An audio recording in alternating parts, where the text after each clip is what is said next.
y'all.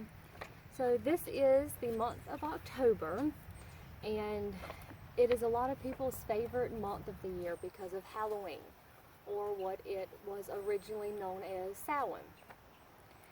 I have put together some research. I've typed it all up because there's no way I was remembering everything I wanted to say. So y'all bear with me as I read off of some of this. I will have pronunciations for some of the words at the end of the video and in some links. So if y'all want to, feel free to check it out. Countries all over the world, till this day, celebrate something in this month, something like Halloween. Mexico's Day of the Dead and China's Tomb Sweeping Day are all celebrated in the month of October. Samhain's origins from the pastoral calendar. There's been celebrations like it that predate the Celtics in Ireland some 2,500 years ago. A long ass time ago to be having this holiday we celebrate today.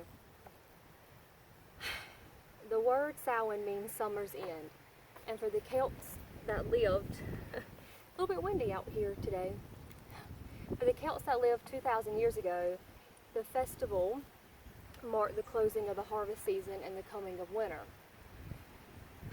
Samhain was perhaps the most significant day of the year, as the Celts believed it marked the New Year's. How we celebrate New Year's on December 31st, the Celts would celebrate it on October 31st.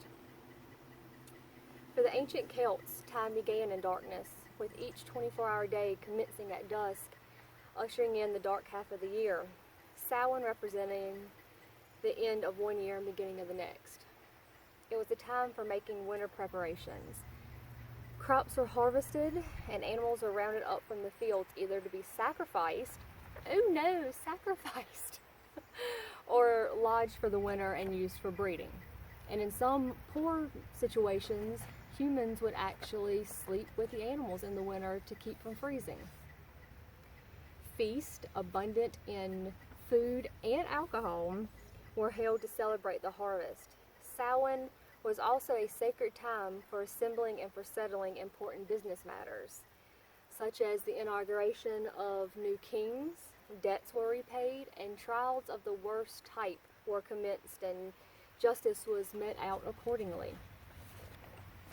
The nighttime portion of the festival is properly called a word that I'm not going to attempt to pronounce because it is Irish Gaelic, but I will type it up for y'all later. But it also means Vigil of Samhain. Oh gosh, I'm going to lose my hat.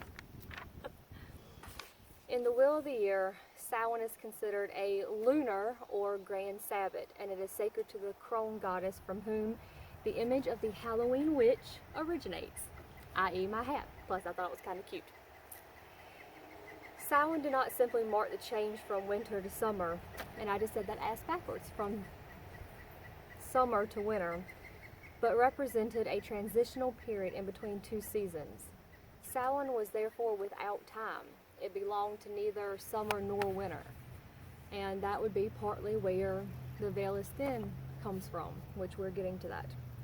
The human realm was no longer bound by the rules of the physical world, and perhaps for this reason, Samhain is also thought to have been a time of peace. This was not the time for trivial human quarrels with the spirit realm in such close proximity. I don't know about any of y'all, but during October 31st, especially in the nighttime portion, a lot of years there's like this quiet peace that comes over everything. The last couple years where I am, sadly, it hasn't been that way because of other people's stuff, I guess. But normally, like this said, it's the time for peace. You can usually feel it. Samhain was considered a favorable time for the Druids to practice divination, since the connection to the spirit world was stronger than usual.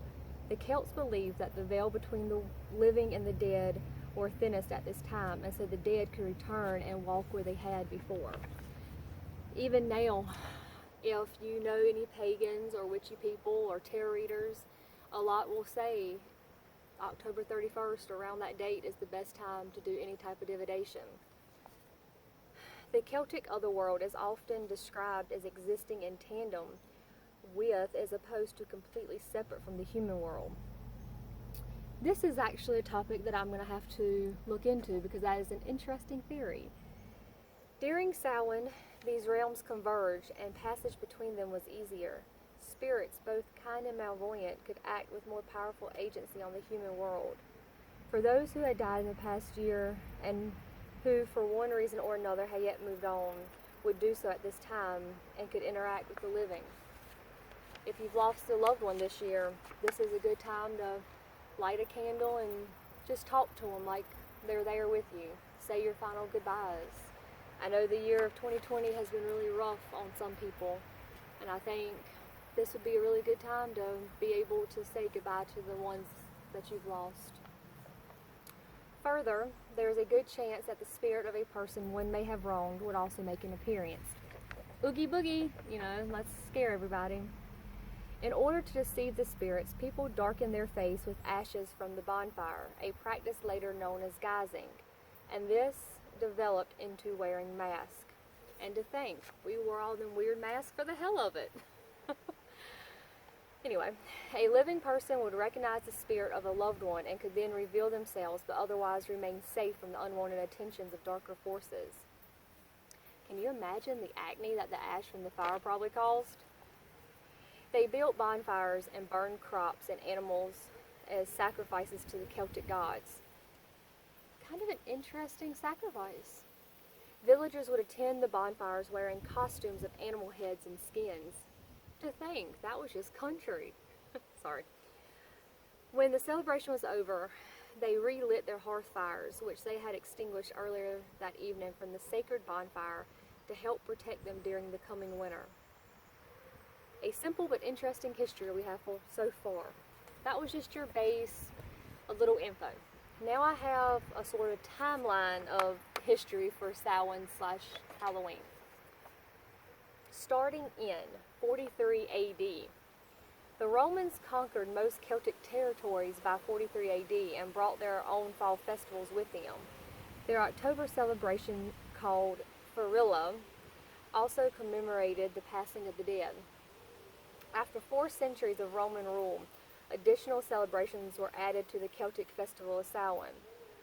One was a day to honor Pomona, I probably pronounced that wrong, Roman goddess of fruit and trees. As the symbol for this goddess is the apple, it is commonly believed that from this festival came the tradition of bobbing for apples on Halloween. I don't know about y'all, every time I try, I just suck up water in my nose. When Christianity reached Ireland in the 5th century CE, the Catholic Church found it easier to convert the Celts by incorporating certain pagan traditions into the Catholic calendar. Attempting to subdue, whatever the fuck that word is, attempting to subdue Samhain under a contextual similar Christian holiday, All Saints' Day was created and initially assigned to the 13th of May. Probably in part due to the Celtics' reluctant to abandon Samhain, All Saints' Day was eventually moved to the 1st of November.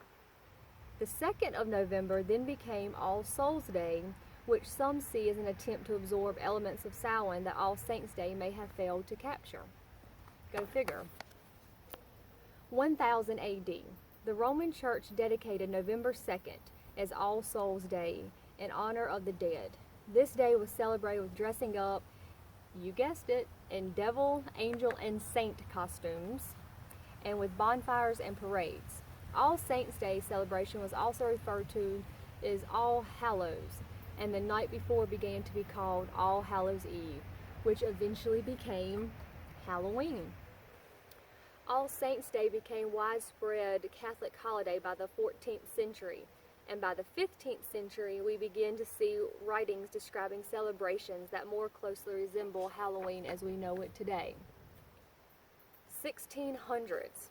The celebration of Halloween was extremely limited in colonial New England because of the rigid Protestant belief system there. Halloween was much more common in Maryland and the southern colonies. Halloween was banned by the prudents of New England because they considered it a Catholic holiday. Then, for the next 200 plus years, Halloween is celebrated primarily by Catholics and another group that I'm not even going to try to pronounce. Again, I will leave the word typed up for y'all if y'all want to see it. Another branch of Christian